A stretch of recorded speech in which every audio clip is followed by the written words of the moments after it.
When a 2-year-old girl sees a sick pit bull in the shelter, she decides she wants to adopt it. Unknown to her, the poor dog has been rejected by everyone because of its looks. When her mother suggests they search for another pet, the little girl does something unbelievable. Audra had always known that her daughter was a kind and loving girl, but when she saw her stop in front of the cage of the saddest, smelliest dog in the shelter, she started to think she might also be a little delusional. She had promised little G that she would get whatever pet she wanted and could not understand why she would point at this one among all the cute doggies at the shelter. Just beside its cage was a German Shepherd puppy with the sweetest eyes she'd ever seen, and yet her daughter only had eyes for the sick pit bull. Audrey had 2 reasons for disliking the dog G was excitedly pointing at. 1, it was a pit bull. She didn't want to be close-minded, but she knew that pit bulls are among the strongest, fiercest, and most protective dog breeds, and she didn't know if she would ever feel safe leaving her young daughter in the same room as such an unpredictable animal. What if it bit her while they played? The force of its bite, even a playful one, could easily break G's delicate fingers. And what if they managed to domesticate it, only for it to snap every time they invited new friends over? What kind of mother would she look like if her friends and family saw a morbid beast inside her home? Second, the dog was clearly sick. He smelled terribly, its eyes and nose kept running, and it was missing several patches of fur. To be honest, it didn't really look like the cute dog she had envisioned an hour earlier when she had bundled little G in the car for the trip that would change their lives forever. Audra sighed. Her daughter had been begging her for a dog for as long as she could remember. Her literal first word had been doggy. She had fallen in love with animals by watching her neighbor's golden retriever sunbathe on its porch and had immediately decided she needed a doggy of her own. For a few months, Audra had simply told her she was too young to take care of a pet, but now that G was 2 and was finally capable of doing everything by herself, she didn't have any more excuses. And if she had to be honest, she too liked the idea of a soft pet inside the house. Not only would a dog be a perfect companion and protector for her daughter, but it would also bring warmth and fun into their house and provide them with an excuse to be out and about more often. But she didn't like that dog. "What's wrong with it?" she asked the shelter staff, doing her best to conceal a disgusted expression.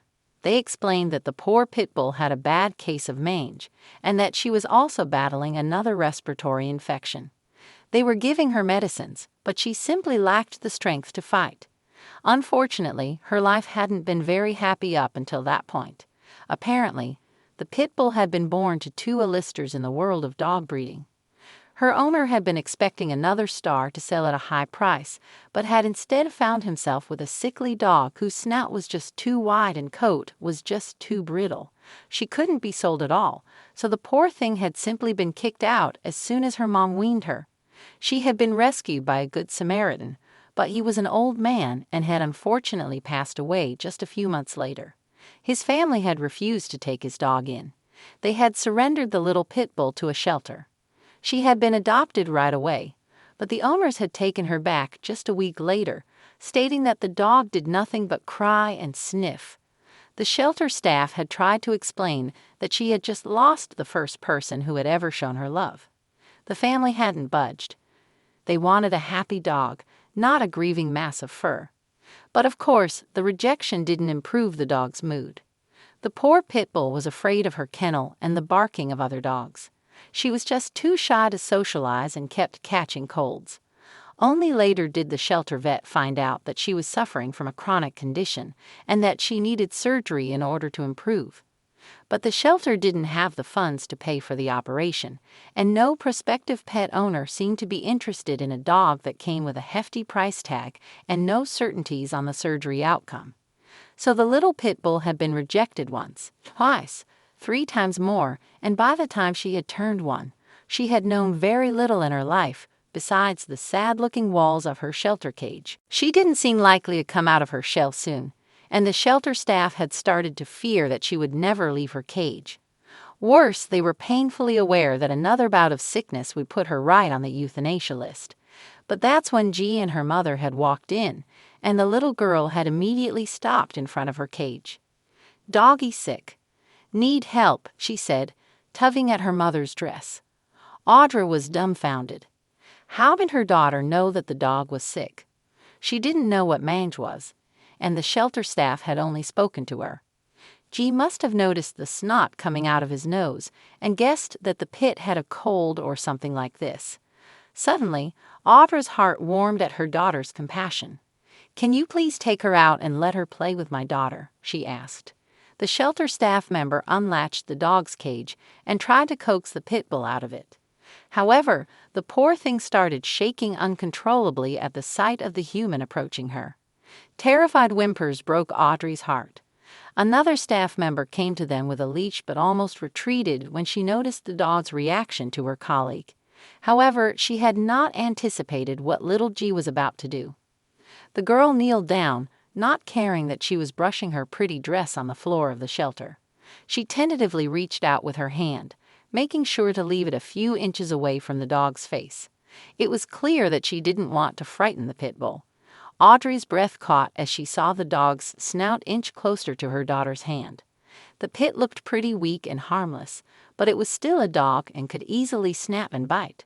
She was about to pull G away from the cage when the dog's little tongue brushed against her fingers. He let out a squeal of delight. She extended her fingers towards the dog and let her sniff her, chuckling softly as she licked her hand. Surprisingly, the pit bull nuzzled her big head against the little girl's hand, letting G pet her. The shelter staff was amazed. They had been trying so hard to socialize the dog, and the results had been underwhelming to say the least. And yet, this little girl had only spent a few seconds with the pit bull, and she was already petting her. The staff member with the leash decided it was worth a try and gently approached to clamp it onto the dog's collar. The pit trembled as she approached, but then relaxed when she backed away, leaving her alone with G. The little girl grabbed the leash and gently tugged on it, coaxing the dog out. Shockingly, the pit didn't need to be told twice. She slowly got out of her cage, nervously looking around but seemed emboldened by G's presence by her side. The two of them walked around together, with G stopping more than once to clean the dog's runny nose and caked eyes with her own dress. Her mother didn't even find the strength to wrinkle her nose. The sight was too cute to worry about a dirty piece of fabric. "Mommy, this one," G said as she played with the dog. And just like that, Audra realized she was going to adopt the sad-looking, smelly, sick dog her daughter had taken pity on. She sighed as she moved to the counter, smiling at the puzzled faces of the shelter staff. They too couldn't believe that the sick pit bull was finally getting adopted. Audra inquired about the surgery the dog needed to have, how much it would cost, and what she should feed her in the meantime, and so on. She already spoke like the dog was hers.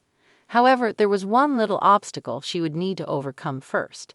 Even if shelters are desperate for people to adopt their animals, they don't just give them out to the first family that walks through the door. Every prospective owner needs to be screened in order to make sure that the pet goes to a loving family in a safe environment that'll be suitable to its needs. Of course, Audra understood. She was actually relieved that she had chosen such a competent establishment to adopt her dog. She made an appointment with the shelter staff for a home visit the following day and prepared to leave with her daughter in tow. However, she didn't seem too keen on abandoning her new friend. As soon as the staff member put the dog back into her cage, she started shaking uncontrollably, and G burst out crying at the sight. "Doggy sick, Ma," she cried. "Need help. Go home." Audra's heart broke at her daughter's tears.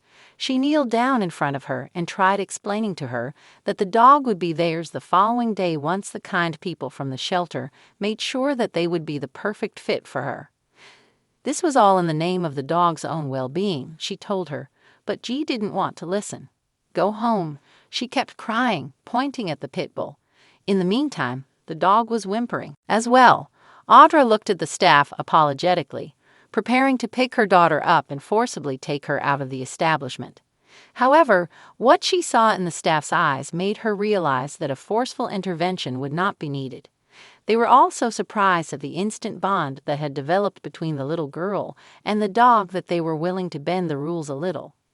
G had been unbelievably sweet and compassionate towards the pit bull, and they simply had to respond in kind. So one of the staff members volunteered to drive to their house right now and quickly check it out to make sure the dog would have the best life in their hands. Audra breathed a sigh of relief as she told G that they were bringing the dog home with them. Another staff member rushed to get the pit bull out of her cage again. Unsurprisingly, the little girl dashed towards the dog, enveloping her in a sweet embrace. The pit bull let herself be hugged and immediately stopped shaking. It was like G was her own personal weighted blanket, and she only felt safe in her embrace. At Audra's home, the shelter staff member walked through the rooms and inspected every corner. In the end, he told Audra that her house was perfectly suited for the dog. It was still baby-proofed after all, and there were no sharp corners or steep steps that could prove dangerous for the delicate pit bull. Before he left, Audra asked him for the shelter vet's number. She wanted to call him as soon as possible to set a date for the dog's surgery. She couldn't bear to see her in so much pain, and if she were to be honest, she also wanted her to stop sneezing on her floors. Audra called the vet that very night, and they decided the dog would undergo surgery 3 days later. In the meantime, G proved to be the perfect dog owner. She bathed the pit bull herself, finally getting rid of that awful smell, and made sure she ate exactly as much as the shelter staff had indicated. However, she also snuck the pit bull plenty of snacks behind her mom's back. She decided to name her Scarlet and vowed to be by her side always and forever. The day of the operation came, and when the surgery was over, Scarlet already looked like a different dog. She would need some time to completely heal and fight the infections that had taken hold of her body, but this time she seemed to be ready to fight for her future. She had a real owner now, and little G was her reason to live and thrive. 6 months later, Scarlet was unrecognizable. Gone forever was the smelly, sad-looking dog with a runny nose and crusty eyes. Her fur had grown back thicker than ever, her eyes were clear, and her tongue was always out to lick her little human's hands. Thanks to G's encouraging presence, she was starting to make friends with the neighbor's dog, the golden retriever that had inspired G to become a dog owner. Audra couldn't be prouder of the choice her daughter had made. She had saved a poor, hopeless dog from a bleak future, and in turn she had gained a friend for life. She had always thought of pit bulls as aggressive dogs, but Scarlet was the sweetest soul she'd ever met, and her protectiveness of G only made her love her more. Life was perfect for them, and it was all thanks to her daughter's compassion towards an animal who desperately needed someone to love her. What a beautiful ending! Would you adopt a sick dog knowing that you'll have to pay for its treatment? What would you say to little G and her mother? Tell us in the comments below. Thank you for watching, and see you in the next video.